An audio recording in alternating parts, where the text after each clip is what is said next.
টিকে থাকার প্রশ্নে কটাক্ষ, কড়া জবাব দিলেন সোফি।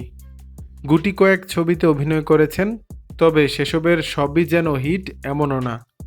তারপরেও কিভাবে বিলাসবহুল জীবনযাপন করেন গায়িকা, উপস্থাপিকা, অভিনেত্রী সোফি চৌধুরী, এমন প্রশ্নই ওঠে বারবার। তাকে যে খুব বেশি বড় পর্দায় দেখা যায় তেমনও নয়, কিন্তু তারপরেও আলোচনার কেন্দ্রবিন্দুতে থাকেন অভিনেত্রী। অনেকেরই প্রশ্ন, তিনি কি করে বিলাসবহুল জীবনযাপন করেন? কারণ বড় পর্দায় দেখা না গেলেও যে কোনো তারকা খচিত অনুষ্ঠানে আমন্ত্রিত অতিথি হিসাবে দেখা যায় তাকে।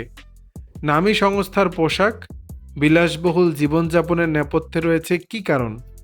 সম্প্রতি উদয়পুরে এক বিয়ের অনুষ্ঠানে গিয়েছিলেন সোফি, যে বিয়েবাড়িতে বিশেষ পারফরমেন্স করেন গায়িকা জেনিফার লোপেজ।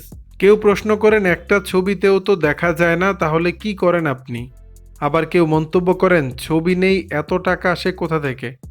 আরেকজন লেখেন, আমি এখনো বুঝে উঠতে পারি না, কোনো কাজ না করেও বলিউডে কিভাবে টিকে আছেন।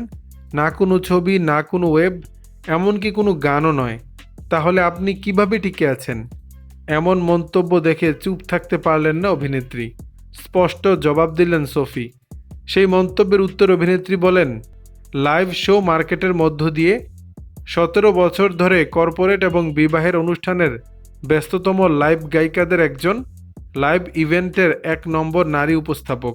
তুমি আমাকে পর্দায় দেখতে পাও না, তার মানে এই নয় যে আমি অন্য কোথাও আমার জায়গা তৈরি করতে পারিনি। ভারতে যদি তুমি শীর্ষ 10 অভিনেত্রীর মধ্যে না থাকো, তাহলে তুমি অর্থ উপার্জন করতে পারবে না। আমি অনেক আগেই বুঝতে পেরেছিলাম এবং এর জন্য ঈশ্বরকে ধন্যবাদ। দর্শক, বিষয়টি নিয়ে আপনাদের মতামত জানাবেন নিচের কমেন্ট বক্সে।